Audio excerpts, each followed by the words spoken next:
Holy cow, you got here just in time, spectators. In addition to a killer, creepy episode, we've also got the biggest announcement we've ever made since launching Spectales. I'm your overly excited host, Jake, along with the well-caffeinated beard of a co-host, Jesus. Coffee, creamer, or just straight, it doesn't matter. But yeah, I'm here. Wait no longer. I shaved off my beard. That's the announcement. There is absolutely no time for clever quips or pleasantries, Jesus. We have a real announcement to get to, so stop lying and let's get to the announcement. All right, man. I'm sure you guys know that is not true. That would never happen. But that being said, Jake, do you want to tell them or you want me to do it? Let's have you do it. I'm a little too excited. I think I'm going to fumble the words or something.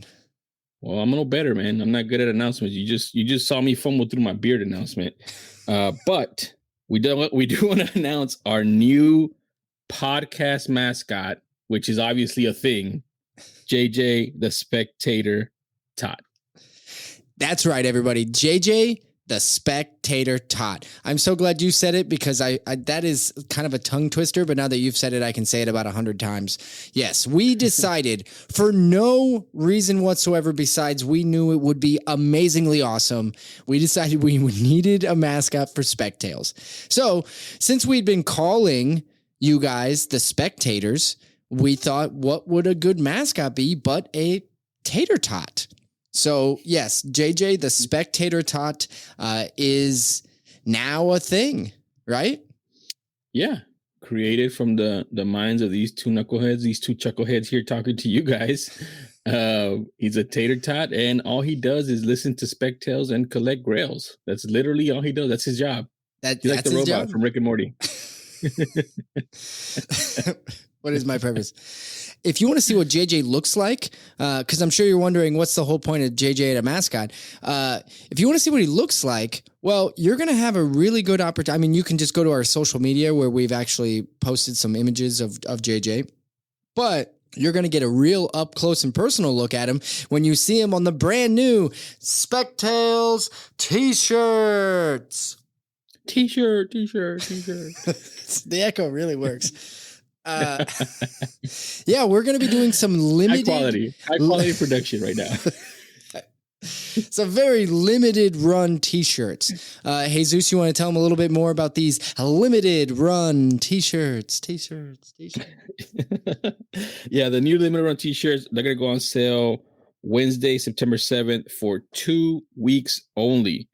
After this is done, after the 2 weeks, this shirt design is going to go into the vault. And what that means is we're not going to sell this shirt or this design for a very long time, basically. Like, this is the only time to get these shirts. We don't want to make too many of them. It's for our listeners. It's for our loyal listeners. We want you guys to have first chance at it, to get it. But after that, I mean, it's like Disney. It goes into the vault, and then who knows when you'll see it again. Yeah, and it's not that we're not going to have other shirts in the future, and we are hoping to have maybe a little bit of a Spectales store where you can get, some general t-shirts and things like that. But this JJ shirt, this one particular is going to be special. We are only going to have these shirts available for 2 weeks and not exactly sure when, if ever, this design will come back. So we will post all of this in the show notes, and you're gonna know ahead of time. It will be September 7th. So a week from the day this episode drops is when they will go live. We'll remind everybody next week, and we'll of course make sure we remind everybody throughout that window of time how much longer you have to get the shirts. But earlier, I mentioned a killer creepy episode, and I wasn't lying. So this week, we are very excited to have an Eisner winner on the show, Dan Braun, who happens to be the owner and publisher of the Modern Creepy magazine on the show. Dan showed up. This was an individual who had actually reached out to us because he found us on his own. So stupid luck on our side. But you guys are reaping all the benefits because Dan joined the show, and we're pretty excited about it. Man, we're supremely excited about it. I mean, just look at all of our aesthetic. We love creepy, eerie, Tales from the Crypt, that whole horror genre. We love it. So this, for us, is a huge deal. So on top of JJ being announced, you guys are getting an awesome episode with Dan. Exactly. So put on your trustworthy face and never take no for an answer from a sweet little old lady with comics. This is episode 57. This is a conspiracy. That's what this is. Just begging to course its way through your veins. Let's just for a moment speculate, shall we? You're into comic books, aren't you? I'm a nerd. But you do like comic books. Comic books aren't just for sad nerds anymore. Do you think we need one more? Strange things are afoot at the Circle K. Do you think we need one more? Objection, calls for speculation, move to strike. This is a bad idea. This is a bad idea. All right, we'll get one more. Spectators, a comic book podcast with Jake and Jesús. Welcome back, all you spectators, to another episode of Spectales. Jesus and I have a very special guest joining us this week, and honestly, I am genuinely humbled just to get a chance to speak with this man, let alone have him as a guest on our show, have him as a listener of our show. He is, and this is pretty thick, so open your ears. He is an Emmy and IDA award-winning producer and the co-founder, co-president of a New York-based sales, production, and distribution company called Submarine Entertainment. He is also an Eisner winner for his work on the Creepy Archives and won the Ghastly Normanton Award, recognizing an individual for their commitment to carrying on the legacy of horror comics. Based on that, I'm sure you can tell why I am elated over having this guest. I am talking about a friend of our show, the incredible Dan Braun. Dan, welcome to the show. Well, thank you, Jake. I appreciate that. I don't know if I can live up to that intro, but I will try. That was all you, man. That was all you. 100% of your work is, I just said. Well, that's true. I guess I kind of already lived up to it, didn't I? But no, I love the show. I really appreciate you having me on. I've just been enjoying listening. And, when I'm driving, I'll put the show on for like 3 hours, and just dream of all my old Grail tales, and which I have quite a few of them. And, you guys have hit a button here, and you've opened a door that maybe won't be able to be closed. So. Oh, man. That's awesome. Thank you for being a listener. Thank you, Dan. We really appreciate you showing love for the show and joining us here. Again, we were talking before, and we couldn't believe it whenever we got an email from you, and now we're here sitting talking to you. And like Jake said, and like and a lot of listeners know, we love creepy, we love eerie, we just love horror comics. That's like our main thing that we like, that we enjoy. So it's awesome to have you here so we can talk a little bit more about it. Yeah, awesome. Me too. Yeah, I've always been a big fan of horror comics, and I was actually a huge fan of creepy when I was like a little kid, but it was forbidden to me. So I think that was one of the reasons why I kind of seeked it out, if there's a word called seeked. Later in life. Yeah, now there is. But yeah, I remember actually it was creepy number 4, the werewolf cover. Yes. Presenter cover. Yep. It was ripped off and tacked up on a friend of mine's wall when I had a sleepover when I was like 8 or 9 years old, and it gave me nightmares. Like I couldn't sleep all night. I kept on like looking over and saying, I hope that poster isn't there, and I hope that picture's not there. And I'd look, and then I couldn't sleep. And so it was printed. It was printed in my brain. So yeah, creepy had a big. But I've just been a huge comic book fan my whole life. I started collecting before there was a guide when I was a kid. 8, 9 years old. And I love Marvel and DC. I think I was always a little more of a DC guy, honestly, though. But I love Marvel too, but I gravitated to DC characters. Well, we've got a lot of backstory to get to with you, Dan. And I don't want to dwell overly too long in your history, but so much of it is so relevant to our show and so relevant to our listeners. And I wanted to get a little bit of that background. So for starters, your connection to Creepy. I mentioned you're an Eisner winner, which is an incredible feat in and of itself. But for what you've done for Creepy, now we've brought you up before on this show in early July. We thanked you. I did as a recent pickup a Creepy book that you had sent, one to me and one to Jesus. And Yep. you had just done it as an AOK, a way to thank us for the content, which, I mean, Totally. thank you for that. But can you tell me, you and your brother, your company, acquired the publishing rights to Creepy, right? Creepy and Eerie. Yeah, actually, I'll make it somewhat. It could be a long story, but I'll make it truncated, so we can hit other things. But basically, my twin brother Josh and I started a company in the late '90s called Submarine, and we were always looking for things to either option for entertainment, or develop kind of our own stuff. I have a whole other background that I'd rather forget in advertising, but it was somewhat storied, but I don't talk about it that much. But so somebody said one of our we have two other partners in this new comic company, said, I think, or maybe it was Josh said, like, whatever happened to Creepy and Eerie? We should try to do a TV show on that. So we said, we all were like, yeah, I mean, wow, yeah, of course. So of course we kind of looked up. Jim Warren was the original publisher who created Creepy and Eerie. Mm-hmm. He created Famous Monsters of Filmland. Yeah. All kinds of the whole Warren line of books. There's it's a whole world. There's actually websites out there that are dedicated to the Warren verse. Yeah. If you Google the Warren verse, you may know about it. And some of it is like, it's almost like sci-fi conspiracy shit, Yeah, it's a wormhole. That's weird. Yeah.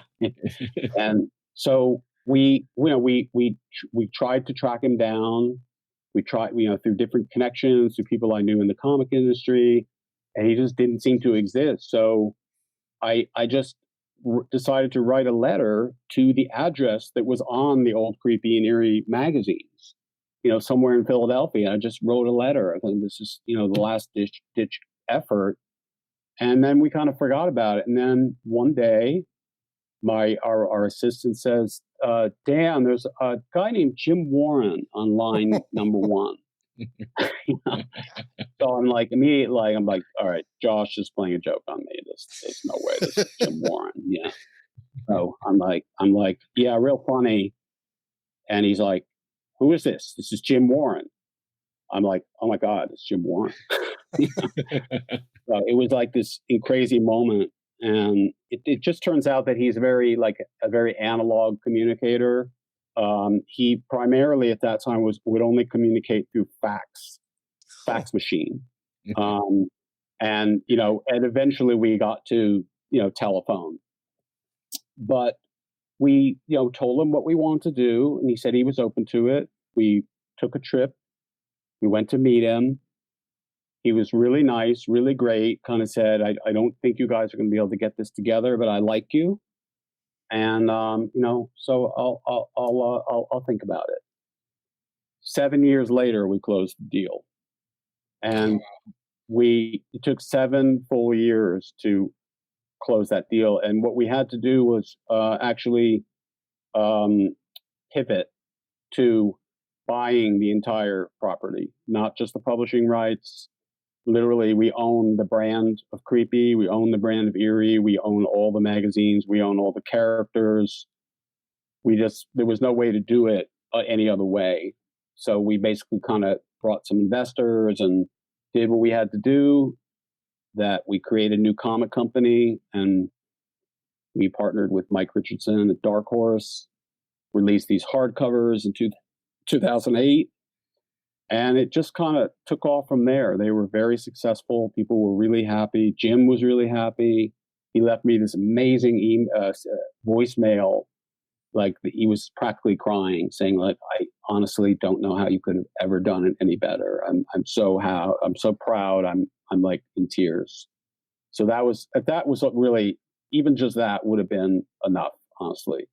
But then that was actually kind of on the early side. And then from there, we went into new Creepy. We actually started publishing the new Dark Horse Creepy. Mm-hmm.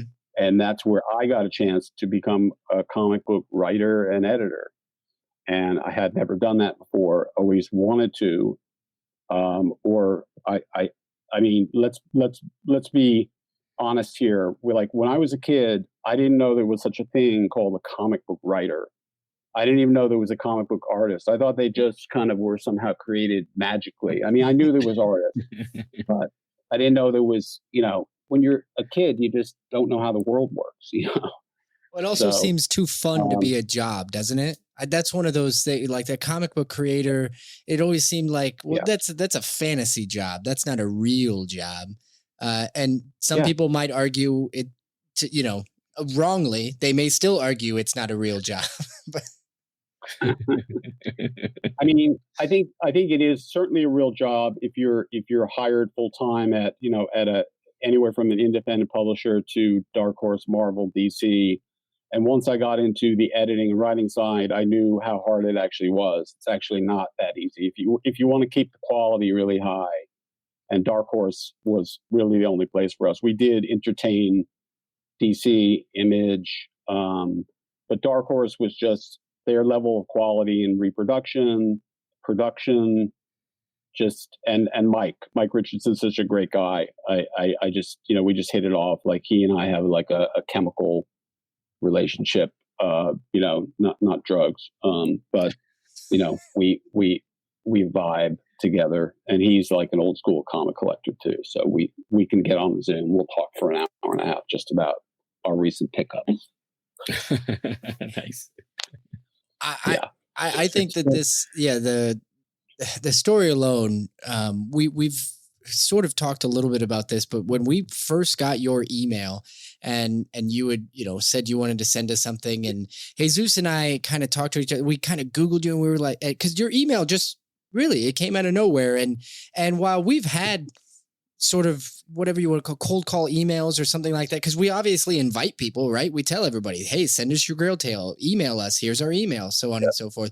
Well, we got an email from you and we didn't believe it was real. We assumed that it was some sort of a like bait and switch or some sort of a catfish or I mean, I know I'm susceptible to catfishing. I'm very gullible. So I immediately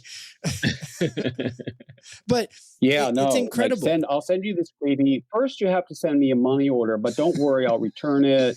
It's not a scam. Don't worry. But one thing I don't know if you noticed that the packaging I sent that to you on the actual Manila envelope. There's a number on each envelope, and then inside those are numbered. Yeah, those are not.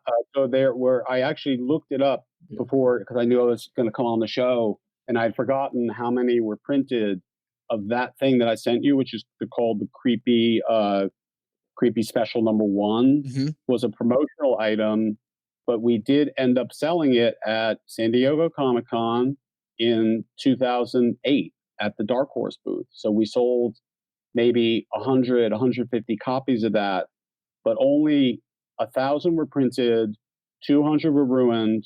So it's an 800 print run, and the first like 113 are numbered. And there's like two prototype issues that were like the first off the line. So it's a good creepy spec. It's a good collector's item. But the only problem is it's impossible to find. You can't find it. I don't even have that many copies left. We just gave them out during that period of time to TV and film executives that we were working with. So it is pretty rare. It's not in the guide. But as far as a creepy collectible, it's a good one. Oh, I don't think that we didn't immediately oogle all over all these things like when we got them. And yes, we noticed the numbers, and I myself was doing, a Google searching, trying to look it up, not in a way of like, hey, I want to flip this, but in a way of like, hey, how rare is this cool thing I'm never going to give up now? because Yeah. that was absolutely my impression as well, that it was a lot rarer than we even knew. Yeah. It's a good oogle item. Oogle is the perfect word for that. You just got to make sure you have the plastic on it when you're oogling, so you don't get any oogle on the book itself. But No, exactly. yeah, no. I remember when I first met Mike Richardson, and Dark Horse to me always seemed like, I remember going to like New York Comic Con for the first time, kind of before we had set it up, and I was walking around the room talking to people like Neil Adams and a bunch of other artists, and kind of telling them, hey, we own Creepy now, we're going to republish it. And I remember Dark Horse seemed like an impenetrable fortress somehow. It seemed like, how would we ever get to Dark Horse Comics?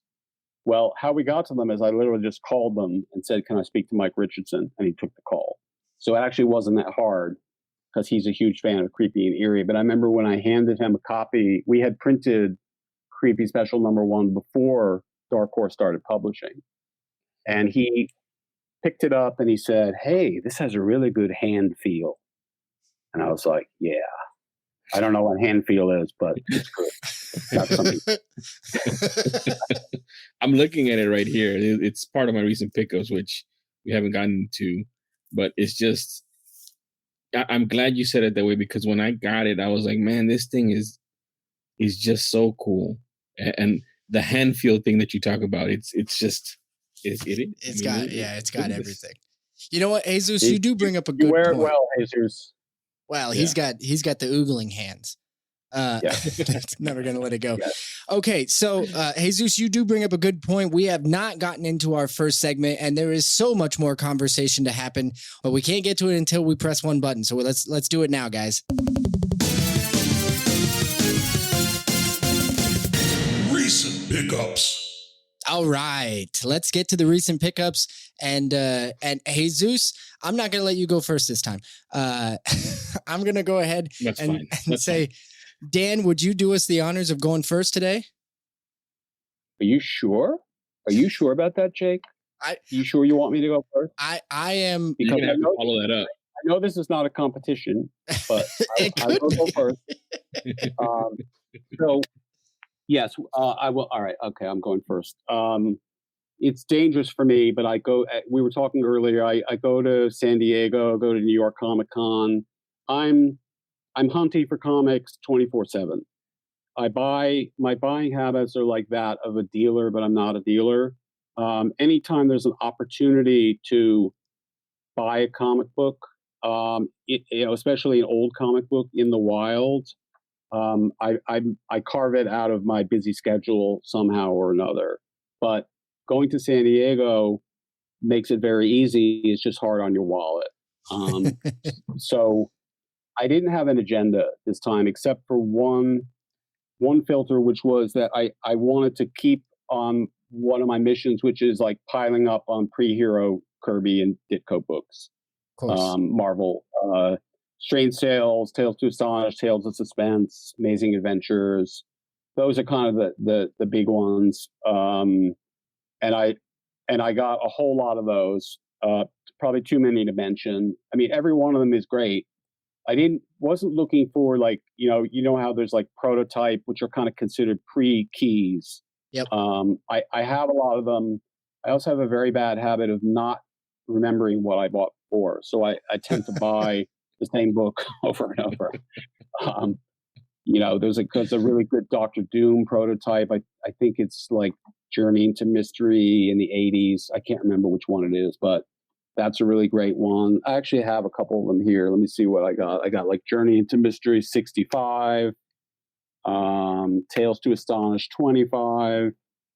This is a really great one. This is something that I think most people are not. The whole pre-hero Marvel thing is very well known. It's not secret in any way.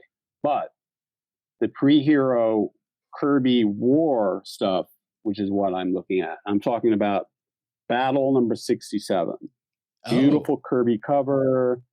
Yeah, definitely. Whole last 6 or 7 issues of Battle comics. This is probably 1950 58, 59. This is going right up near Fantastic Four #1.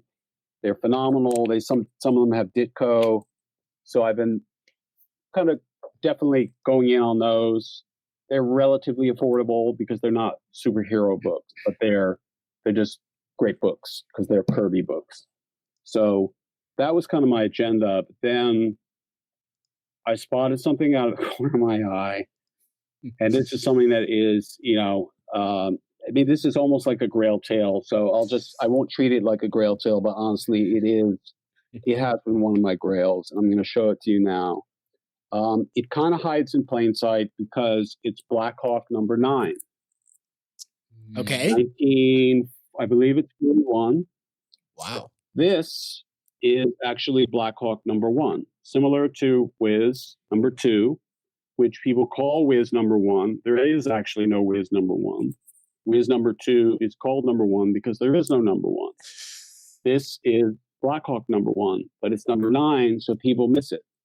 So I saw this on the wall. It's about a VG fine, and the dealer told me the price, not slabbed. And I said, let me think about it. I turned around, walked 6 or 7 seconds, and said, I thought about it.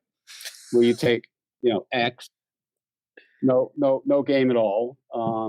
But as I was doing that, this is, you can't tell me that this isn't satisfying when this happens to you. You're buying a book, and some guy comes up and says, where's the copy of Black Hawk #9? And you're holding it, you've already paid for it. And you're like, dude, it's right here. I just bought it. Okay. Well, sorry.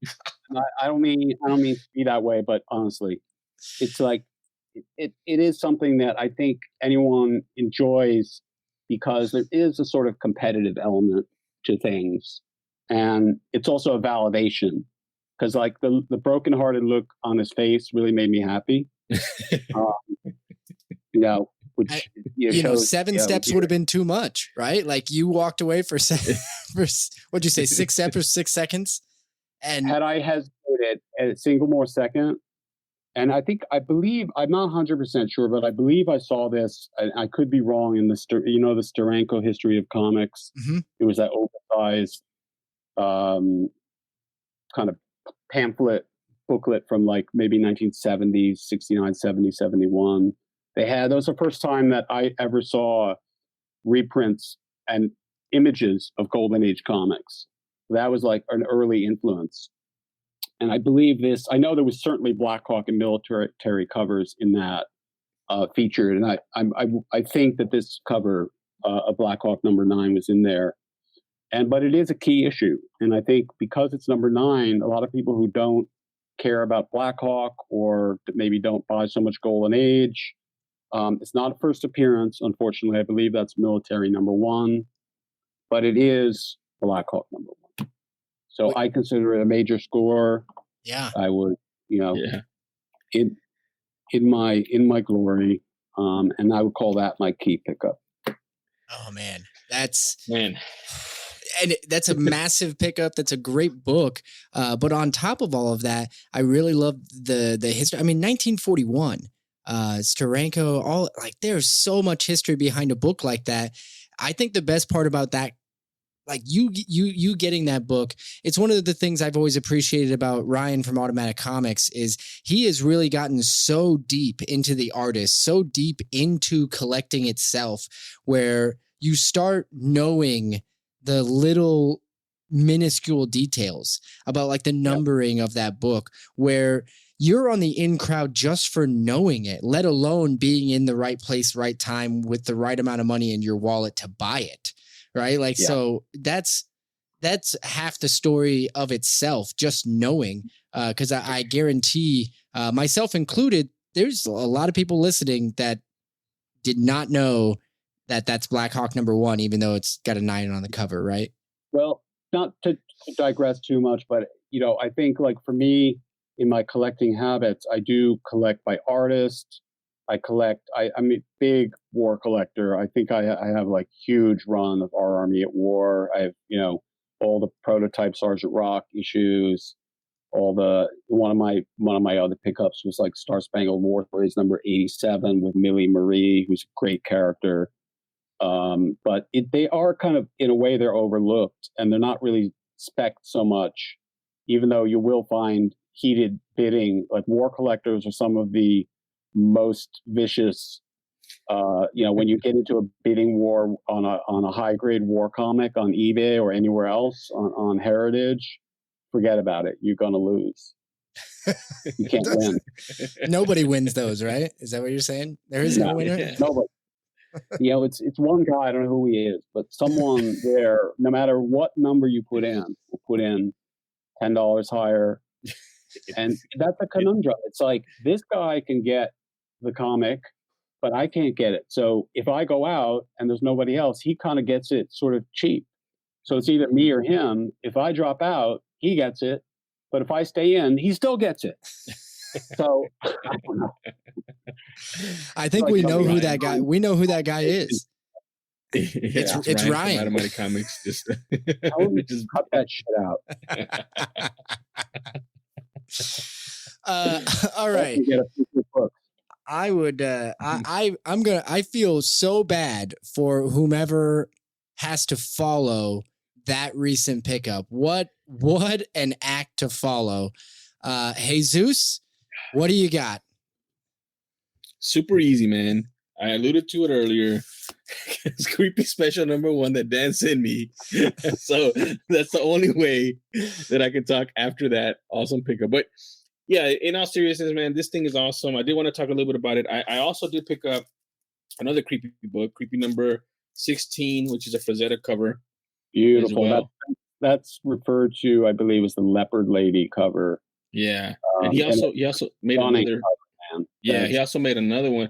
And so check this out, right? Like again, Backbend Diving is not in the greatest condition, although the artwork to me is still awesome.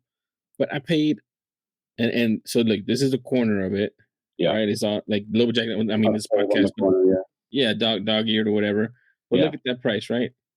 Oh man, $6. That's what is great about Creepy. You can get in at literally $4 or $5 for some of the greatest art and stories ever. Exactly. That's exactly what I wanted to say. Like you mentioned, this art right here, the artwork is just freaking awesome. It's phenomenal. It's a painting. It's like it's haunting at the same time. Like when you look at it. So for $6, I got this Creepy magazine. I also got this from Dan, and I wanted to take this time to tell you thank you so much. This is like one of the things I've ever received, along with the poster that Jake hasn't talked about, or maybe Jake didn't get one. I did get one. I had to be equal. Yeah, I mean, I'm glad you were but at the same time, I wish you weren't, because I like to have stuff over Jake. So I'm hoping also that my number is number 56. I'm hoping mine is better in one way or another than Jake. So Jake, do you have a lower or higher one? What's your number? My number was 0001. Is that good? Did I do good? I don't actually. I think mine was 56. No, I'm sorry, 55. Sorry, I genuinely think mine was like 55 or something like that. It was in the 50s, perfect. But I don't have it with me. Yeah, I had to do that behind my back, and so I wouldn't play favorites because I love you both, and I just went like this and said, okay, this one's going to Jake. I don't even know which number you got. This one's going to Jesus. Sorry, but no, it's quite all right. I'm very like now, like this is one of these things that is now just so for you. It's a family heirloom now, right? Like I'm gonna pass this on to my son. My son likes horror movies, and I'm trying to get him into the horror comics. But this thing is just, you mentioned the quality of it. It's just amazing. It's awesome. It feels hefty. It has that hand feel that we like to talk about, that everybody knows about. You know, you could oogle it. It's just awesome. So, that is one thing I'll say about Creepy that is kind of known among, especially people who are can afford to or go after like creepy original art. These artists, and we're talking about the best artists in the industry. Jim Warren got them. It was very deliberate. He wanted the top artists who worked on Tales from the Crypt. Mhm. So we got everyone who, all those guys, Joe Orlando, Jack Davis. Yes. Well, he was, we got him because he did the cover of Creepy #1, 1964. But it's interesting about him is that he vowed to never do a horror comic again after the Comic Code eviscerated the horror comic industry in 1954. The whole subcommittee, that whole episode that, some of your listeners probably know a lot about it. And otherwise, it may not be that well known, but there was a witch hunt for comics that began in 1953, and it was targeted very squarely at EC Comics. So Tales from the Crypt, Vault Horror, all those incredible horror comics were basically put out of business. And William M. Gaines pivoted the same way Jim Warren did, and basically turned his one surviving magazine, comic book Mad, into a magazine, and the rest is history. But Jim Warren, who created Creepy, wanted all those same artists, and he got them. And all those guys were thrilled to do it because they could work twice up, and they knew that it wasn't going to be reduced to a comic book size. It was going to be over some magazine size. So even plenty of them interviewed, said, we always used to, when we knew it was creepy or eerie, we'd put twice the amount of work in it because we knew that detail would reproduce in black and white. So Ditko was a huge artist for Creepy and Eerie. He basically said some of his best work he ever did was for Creepy and Eerie. Yeah, it's wonderful stuff. We've said it so many times. I will continue to say it to all of you out there listening. Go find yourself go look. These are not that hard to find. Maybe some of the earlier ones, 1 through 15, maybe, there are some rarer ones out there. But Creepy is not hard to find, and get your hands on one, read through it. It's fun. I genuinely have a good time with every issue I read. And it's great stuff. Jesus, I know you and I received the same thing. I want to mirror your sentiment of thanking Dan for the gift, because it really is kind of priceless in so many ways. And then also just incredible, just the connection and meeting you. And because we talked about comic books, we talked about Creepy on a few episodes, and that led us to meeting you. So it's just kind of funny how things work, and it's always interesting. So that book will certainly remain as a memory for that. Awesome. Yeah. Now you follow that up now, Jake. How about that? Follow up that sentiment with you know what? I've got a good one. Because I'm going to talk about, we had a guest on Dennis Camp on this latest episode, but we received a book from Dennis that is not releasing until September 21st. And I am, of course, talking about Bloodshot Unleashed #1. Dennis worked on this book with John Davis Hunt as the artist. And we got kind of a preview. Jesus, you did as well. We both got a preview copy of the book to read. So I'm going to talk about that because that's coming up for when this episode drops. It's going to be a couple weeks away from when that book is going to be available. And I just want to say it is unlike any Bloodshot. If you're familiar with the character Bloodshot, it's being produced by Valiant Comics, and it is unlike any I've ever read. This is not just extremely mature, but the topic of conversation, the very first page of this comic book, not to be overly graphic, is about Bloodshot blowing his brains out. And it is visually graphic. This book will grab you by the collar. We'll say collar. It'll grab you by the collar within the first page, and it doesn't really hold back after that, right? Like, they set the tone early. There is blood. There will be blood. There is tons of it, and it does not slow down on the hard subject matter either. Dennis, if you listen to our episode with him, you would be familiar with, he is such a good writer when it comes to balancing the ups and the downs, the mundane versus the intense action. And I think he weaves the same tapestry in this as well, where he will have the really intense moments of a character shooting himself in the head. Of course, this is Bloodshot, so nothing sticks with regards to violence like that. However, balancing that with the emotional side, of it, not just the visceral visuals, but the emotional side that's attached to it, and weaves it throughout this story. It is really, really well done. Now, I don't read a lot of Valiant comics, and it's not like it's not an active choice. I'm not sitting here saying, I'm not buying it. Honestly, I don't generally get attracted to much that they produce or have produced as of late. And I know there's a little bit of turmoil happening within Valiant right now, as it is. And I know that there's some, Jesus, you and I briefly spoke about it. We don't know if every comic is that's on the shelf right now, if they're gonna finish. I'm hoping they continue.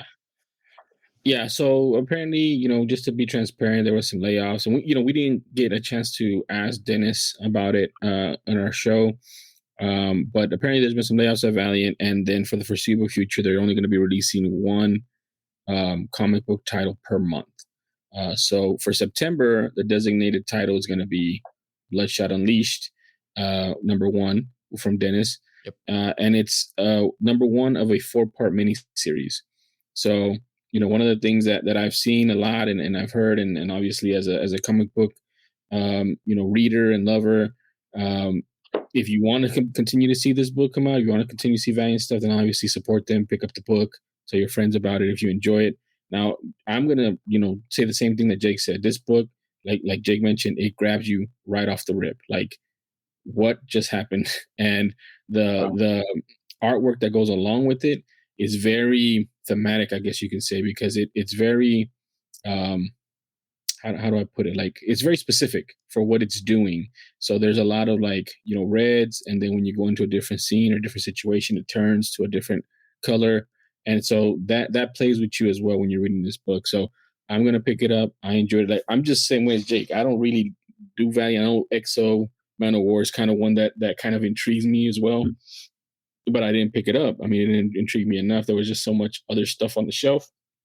But this Bloodshot, getting in ahead and reading it, then I'm definitely going to pick it up.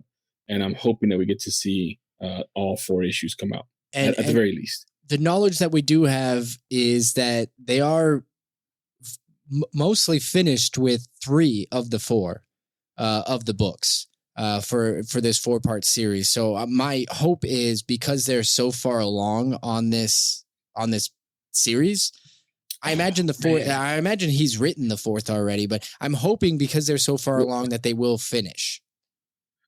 Dude, he turned himself into his own Alan Moore Grail tale. Oh my God, he totally did. That's incredible. Oh man. And we're just realizing this weeks later. Yeah. Well, that's my recent pickup. And while, as Dan said, this isn't a competition, but I still think I won.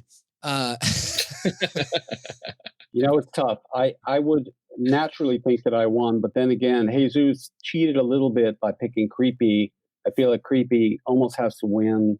So I think for the first time in the history of the show, I believe it's a tie, 3-way tie. And Jake is at the end. Bringing up the back. If I had, I was actually trying to play fair by not picking my copy of Creepy that Dan had given me, or any copy of Creepy that I happen to have. I was just trying to play fair, because if I would have definitely won hands down. But it is sad though. We have to move on from the recent pickups, but don't be too sad, everybody, because we have the most grail tale of all time. Grail tale. Grail Tale. Dan, I know I set you up for a epic Grail tale, but based on just everything I know about you, I have no doubt it will live up to that title.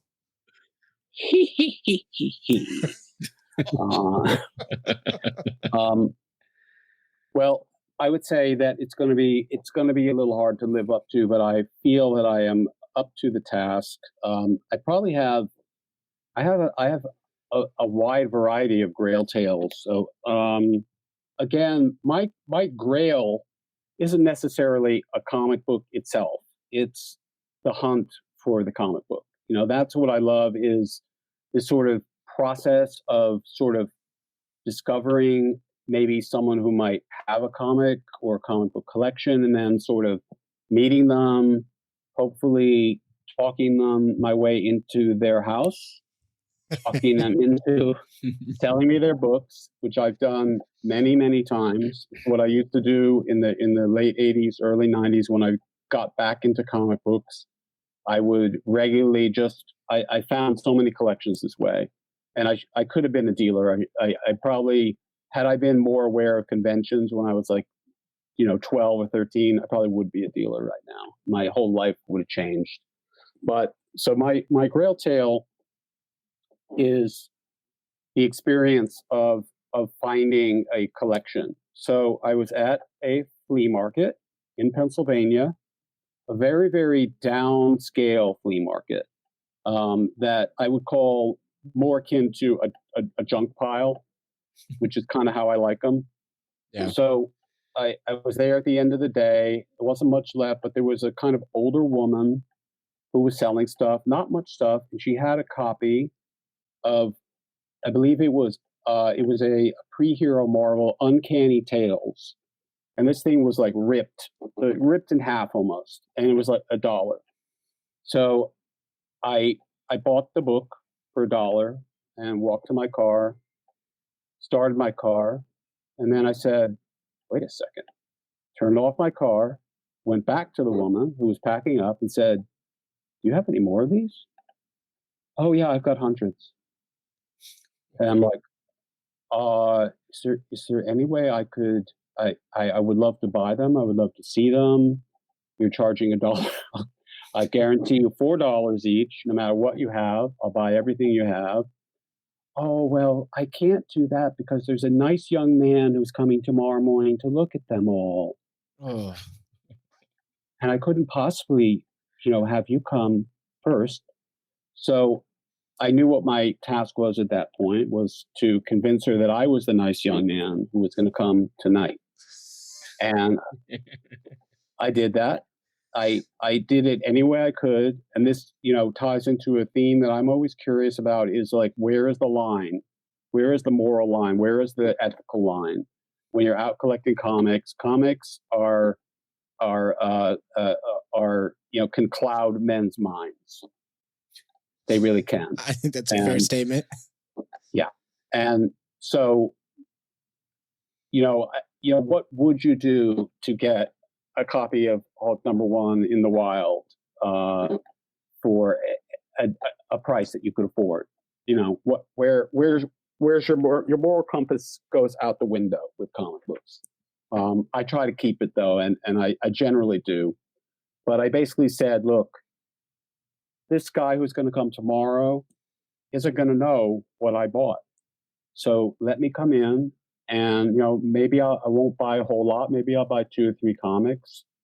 I don't know. And I'm actually going to be in your area. Total lie. She was an hour's drive away. I just said, I'm going to be in that area anyway. So she finally agrees. I get there. It's dusk. The house is creepy. No joke. It is like in the middle of the woods, and there's no other houses around. There's like, tractors and shit out on the yard. It's dirty. It's not well kept. I'm like, I could actually be murdered right now. Yeah. Chainsaw it is possible. Sound in the background. Yeah. I don't know who this woman is. I don't know who her husband is. I don't know who her neighbors are.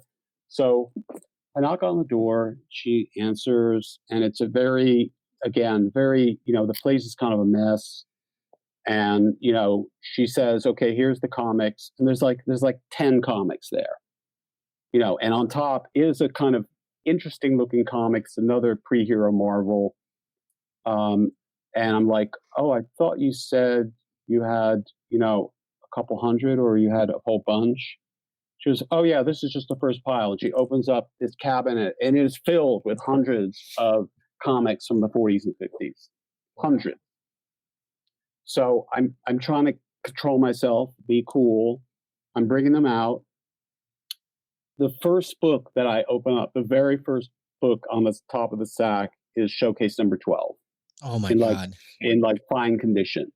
Oh my So I'm God. like, oh shit, is this what, you know? And then I'm like, the next one is The New Adventures of Charlie Chan, DC, rare, very scarce book from like probably 1957 that I love. I love these really esoteric DC books.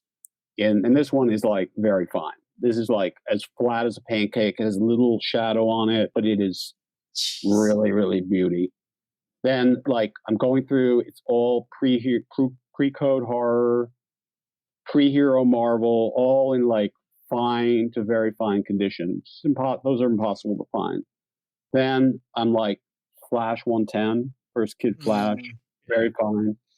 And it just keeps going on and on like this. And so she's like, okay, there are 200 comics here. You could only buy 100. Oh, that's it. It is like the devil's choice. Oh my God. You can only buy 100. So it's like, it's Sophie's choice, actually. You literally know you're going to have to leave one of your beautiful children. And so I picked out about 130 and I convinced her to sell me 115. I gave her a lot more than $4 comic just to be a good guy. But, you know, this is a while ago. So, you know, probably averaged out to not much more than $7 a comic or something. And, you know, I looked those comics up now.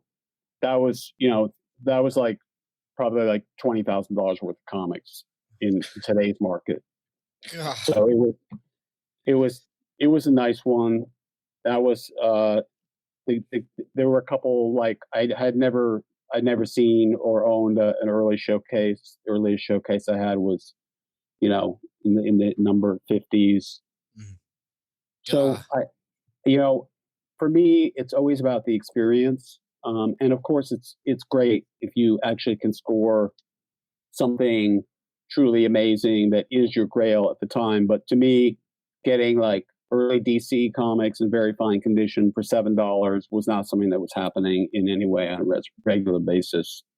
So it pretty much blew me out of the water. I had that experience a number of times. This was the one that was like that moment, the dream where like the woman opens up the closet and there they are, hundreds of Golden Age comics or Atomic Age comics in very fine condition, and you can get them at an affordable price. Oh my God. It is the dream. That is literally the dream that you write about, that people wish they and gosh dang it. And you know, for me it's literally a dream. It's a current dream that I have. It's an actual dream. It's not like a dream in waking life. It's a dream that I have when I go to sleep. I have that dream.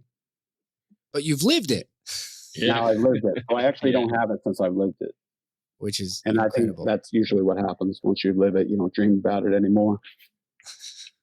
Well, you know, for me, I've always had the idea of going out and driving to places and just looking for it, right? Like looking, but it's so difficult. Like I have a buddy and you know, I have, you know, like 2 or 3 muscle cars that I like, and you can go and drive and you can see them off the road, right? Like there's one next to the barn or, and that's easier. Like, and he does that. He'll go out, you know, different states and look for them and say, hey, this is a barn finder, what have you. But people don't have their comic books on the side of their barn, right? Like they're inside. So you have to like do what you did and basically, you know, just well, and not only that, but like how many more people would have just bought that one and said, well, like in my mind, I would be like, if she had more, she'd have them here, right? Like, why aren't they here? So, you know, I was just about to say, I think the key thing here, the takeaway is What did you do that would, like, you asked a very specific question? Do you have any more? And that's something that, I don't necessarily know I would have even thought to do.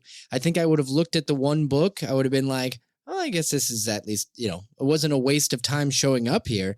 But I don't think I would have, not even Jesus. I don't even know if I would have had the same thought, like, well, if she'd have had it, she'd have brought it here. I would have just been like, I would have been so busy talking about, man, I wish there were more comics at this show. I probably would have been sulking, leaving. But asking the question, just asking the question that's how you won. That's how you won. That is, I agree with you 100%, because in that situation, I've been in many other situations where I haven't asked that question, and that it literally occurred to me when I was already leaving. I was pulling out, and I thought, I really should at least ask this question, because I don't know what the answer is, but a part of it was like, it's not that often that you see like someone selling like a pre-hero Marvel, like, and there's only one or two of them. It's like, it's kind of like similarly, like I collect records, I collect a number of other things. We could talk about muscle cars too, but we'll table that. But it's like when you're digging through a record crate, generally when you have soundtracks and Jack Jones records and, kind of like, Hawaiian records, you don't then at the end of that box come onto the Velvet Underground's first album, still sealed. It just doesn't happen. Yeah. So it's kind of like things that are like together. So if you find something like this, that was kind of part of it. It was like, what is this woman doing with Uncanny Tales? Mm-hmm. And I think that it was probably subconscious because I didn't really think it through, but in a way it was, it's not that usual that you find something like that at a flea market. Well, Dan, God, the Grail Tale was fantastic, is fantastic. You literally lived the dream. That is one of the best parts about this segment. That is one of the reasons why we do this segment, because ultimately we like collecting the stories like this. That's why we do the show. We want to collect these stories, these moments in time where you lived the dream, because we haven't, right? So thank you for sharing that. I will say that the actual dream for me, and what I think about is when I'm driving down the road, is that it is very similar to that, but it's literally, it sounds like a cartoon where like you're driving down the road and you see there's an old guy on a porch and he's got a sign that says comics 25 cents. And this whole porch is stacked up with comics. And he's like, oh, and I got even more in my garage. And, there are people who have lived that. I mean, think about the guy who discovered the Mile High collection. Yeah. Like it does happen, but it doesn't happen quite the way you want it to necessarily. And obviously we all want to discover the next Mile High collection, Promise collection, conspiracy collection. We take it's, yes, I'm sure your collection is going to rival those very soon. But yeah, I mean, you take what you can get, and it's the experience. So okay, I would have been incredible if Showcase 4 was in there. Wasn't, but Showcase 12 was, which is amazing. Yeah, and what ultimately you got to put yourself out there. That's how you find these moments. Okay, well, that should make the next segment fairly interesting. If you regret every comic you've sold, I am interested to hear how this next segment goes. So let's go ahead and let's get into the final segment of our show, guys. Speculation. The speculation segment, where we're going to talk about books or collectibles, something that we believe is undervalued and might do you well to pick up now. So I'm going to go ahead and throw this over to Jesus. Why don't you lead the charge today? All right. 2 quick ones to whet your appetite. I'm going 1 DC for Dan, because Dan's a DC guy. He let us know, which is this is a weird DC, but I still think it's going to be valuable in the long run. There is today, when we're recording, LeBron James signed a re-up deal with the LA Lakers for $97 million, pushing his total NBA earnings to $500 million. LeBron is a GOAT of this generation for the most part. And the first time he came out in the book was a DC promotional book with Powerade from 2004. And there are a couple variants. One of them is a holofoil that's super rare, and another one is a jock cover.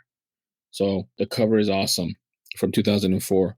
9/8s are pretty scarce. So if you can get a 9/8 in it, I think it's hovering right around, I think $250, $300, somewhere around there, but you can still find them raw for about $100 or less. The first appearance of LeBron James in a comic book from 2004. And then the second one I have is nostalgia. I'm on a nostalgia kick. I grew up watching this character in a comic, in a cartoon. And I'm talking about none other than Garfield. So Garfield also came out in a DC book initially, but he didn't come out as a character. He came up as a poster and then as a toy. So the first official Garfield is from 2012, Boom Studios, Garfield #1, and they are making another cartoon with a lot of talent attached to it, cartoon movie with a lot of talent attached to it. So I anticipate that Garfield will go up just like Sonic went up when the Sonic live action came out. So, and it's a $5 book, $10 book. You can find it anywhere. It's fairly recent, 2012. So those are my two speculations, one DC and one Boom Studios for Garfield, one LeBron James. That's what I got. Very nice. Both very obtainable too. So great pickups. Yep. Or excuse me, great specs. Yep. Dan, why don't you fill the meat of this Spectacle sandwich? I have it took a lot of thinking, and I want to be a little bit varied. When we talked a little bit earlier about specking, I've kind of in a way always been specking, but back in the kind of 90s anyway, we weren't really specking based on the Marvel universe, or any movie. So it was really about what you wanted to have that you kind of had in your gut that would go up in value. So it's not always the filter for me.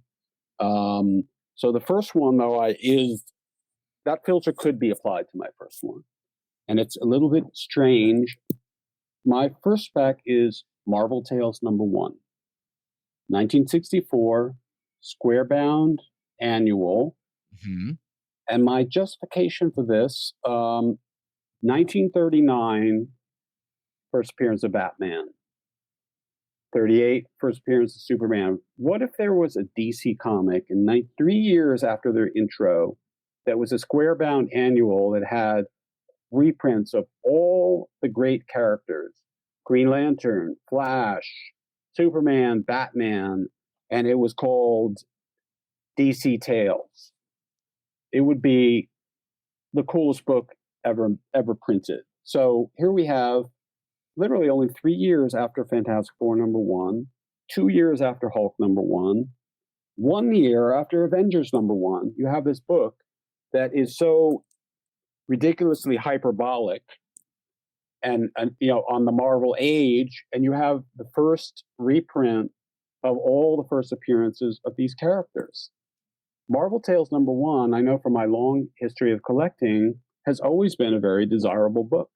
But at a certain point in the middle, it became less desirable because it began to be viewed more as a reprint book, which of course it is, but it is a book that people just don't think about. Very nice. And the square bound annuals, the Journey into Mystery annual #1 that we've talked about a lot, such a hard book to find in high grade just because of the way it was made. Both came out in 1964, same as the Marvel Tales #1. So I assume it's the exact same quality, which is pretty poor. Unfortunately, it is absolutely.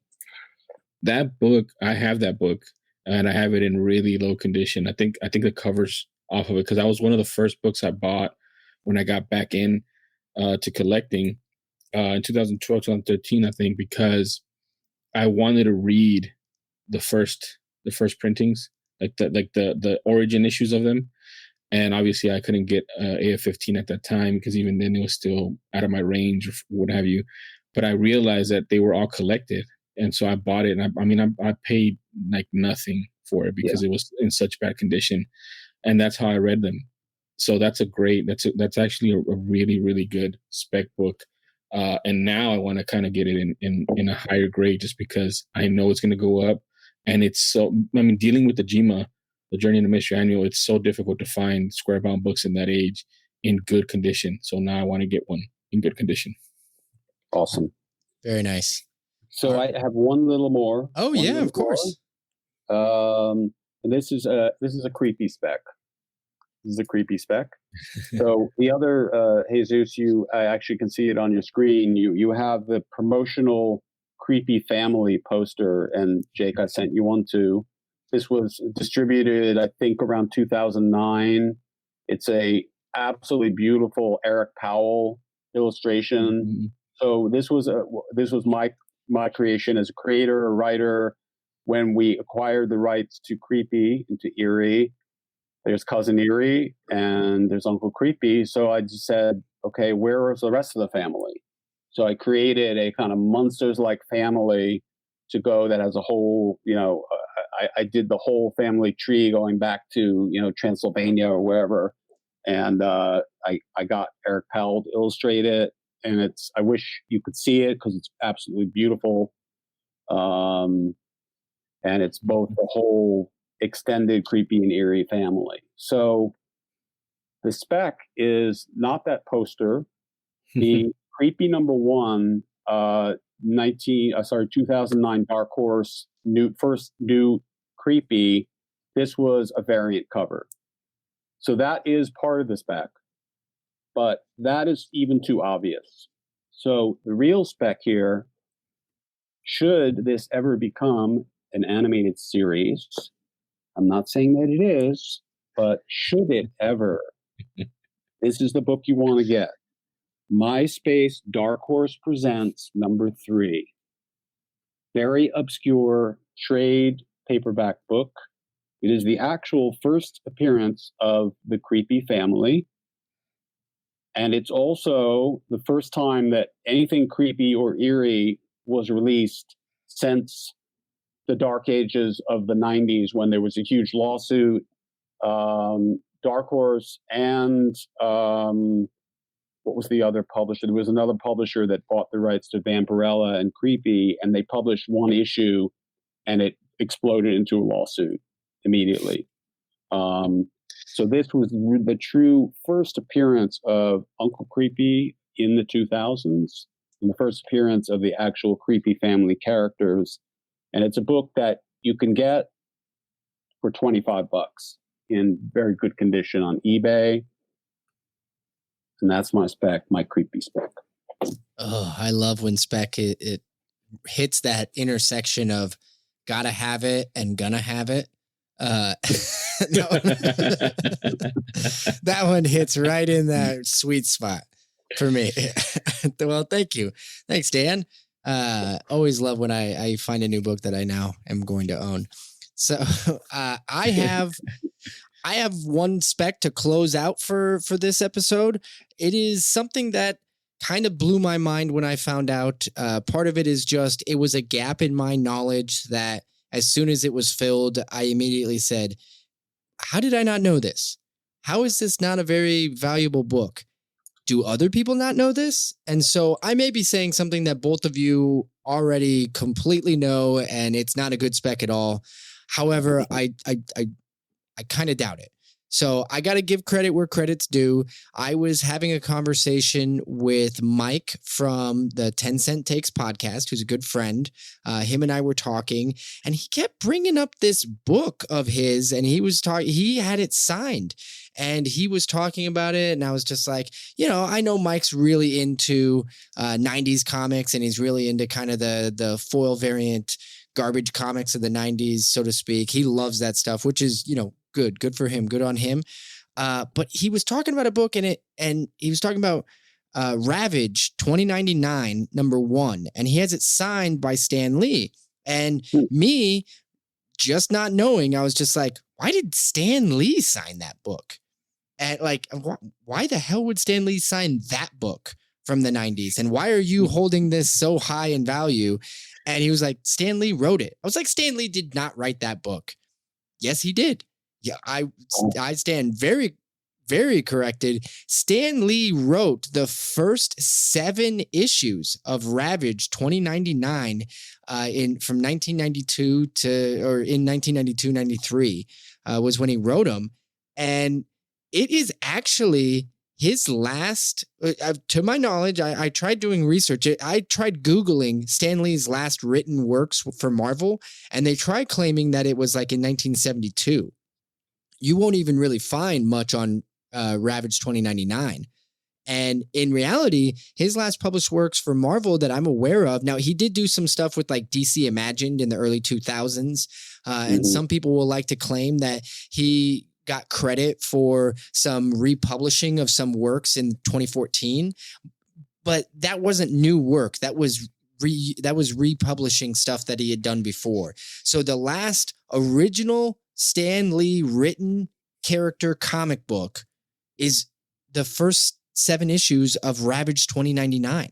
And they are not valuable books at all. I'm looking at eBay right now, and you can get a newsstand variant, high grade, super high grade copy of the foil variant, the gold laced cover from the 90s. Like, it is like the 90s threw up all over this book. And they have it listed for $9.99 or make your best offer. So,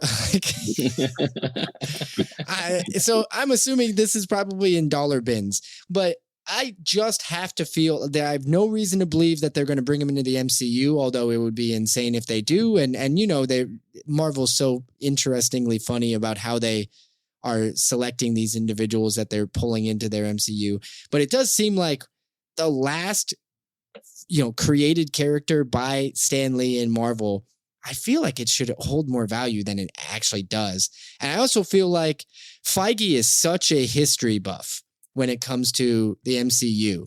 He loves doing stuff like that.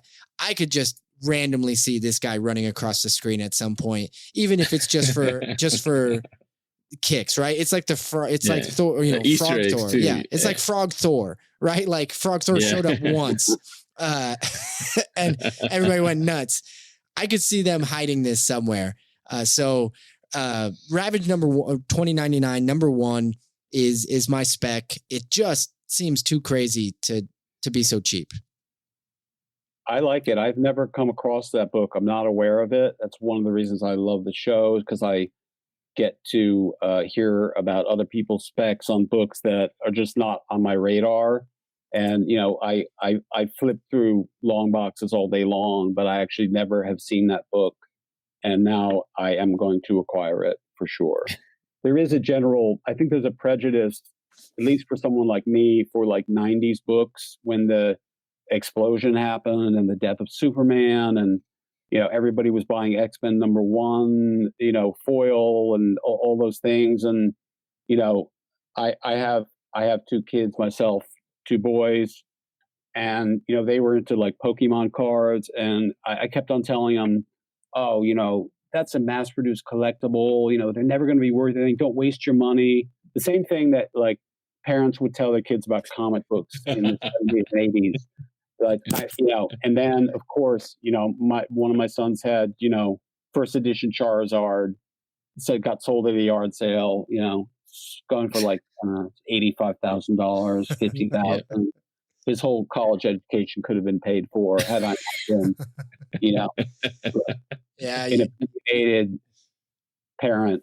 Yeah, you were too busy telling people to get off your lawn, right? Like you were just exactly. Get off that lawn, you rotten kids, and get those Pokemon cards off too. Exactly. All right, guys. Well, cycle of life. That is going to conclude this episode of Spec Tales. Dan, I am so glad that we took a chance on that catfish email you sent us. And sent that money order in. Yeah. Glad we sent that money. I'm so glad. And myself and, just don't open the last page because there's a sarin gas packet. At least not until we make our 10th payment, right? Exactly. 10 easy payments, folks. I'm happy to get those books in the hands of people who really appreciate them, honestly. And that's what makes me happy, because I know you guys would really appreciate it. And that's means everything, you know? Well, thank you. For sure. Thank you so very much. And thank you for coming on the episode. This was the best way we could thank you, was to try to do it in person. And I got to say, you know, I knew you were going to come on and kill, because I knew you had tons of stories, and of course you did. I feel sorry for whoever comes after this.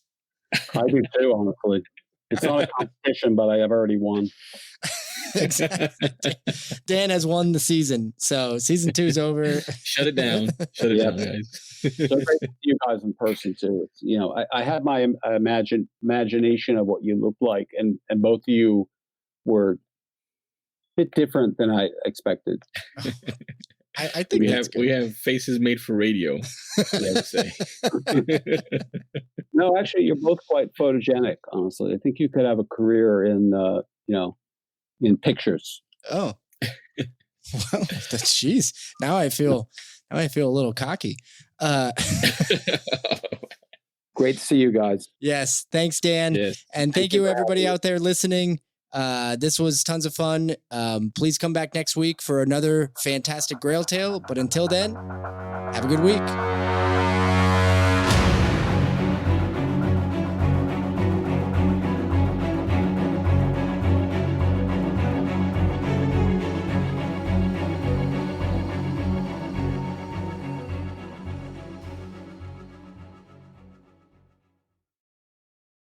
So one day, I was going out to a yard sale, and this woman had these sacks of magazines. I said, "Do you have any comic books?"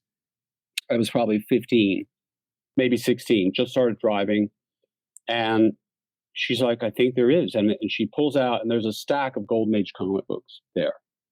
It's not anything terribly exciting, but it is stuff like there was a copy of True magazines.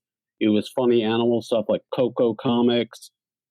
And there was a couple of other things. There was an issue, it's an LB Cole cover called Great Comics #1. I don't know if you know the comic, but it's a really cool cover. And it actually is kind of a hot book for LB Cole cover collectors. Oh, name an LB Cole cover that's not hot right now. Those things are... They're still on. I mean, they've been on fire for a long time, but you know, it's interesting how, like, you know, I always relate collecting to how it started for me. So I'm always thinking like how it used to be. In those days, if something had a great cover, maybe you want it, but it wouldn't make it worth anything more. It would just be like, all right, that's a really cool cover, but there would be no premium for it.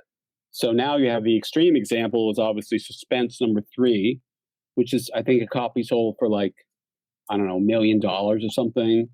Mm-hmm. There's nothing besides the cover of that comic. The interior, you know, I haven't seen it, but I guarantee you it's not. It's all about the cover. So anyway, I got this big collection of comics. I was so excited. You know, they were like a quarter each. I was like, I finally scored a collection of Golden Age comics from the 40s. And I was literally on my way home, and I was so impatient. I was like, I've got to read them. So I started trying to read them while I was driving. And I literally drove my car into a telephone pole and totaled my car. That was not where I was expecting this was going. Yeah. Right. I know. You thought there was some like, oh my God, it was Action Comics #1 was going to be in there. No, it was a life lesson. Pay attention, you fucking idiot. Don't try to read comics while you're driving, no matter how good they are. No matter if it's the Spitz Comics #3, don't Exactly. read it while you're driving. And I kind of looked up around me, and there was like kids playing all around. It's like, I could have killed someone, you know. Oh, but man. I did total the car. I was wrapped around the telephone pole, and it was like one of the stupidest things I've ever done. but yet I was still very excited about the comics, of course. And I didn't, but I do now have to stop myself from reading recent pickups while I'm driving, just because, I don't want that to happen again. Word to the wise, everybody. Do not read your recent pickups while driving. That is now an official Spec Tales comic book podcast official rule. We don't have a lot of rules, but we have one. It's a warning. Yeah. It's like what's on the side of the cigarettes, Don't do like I do.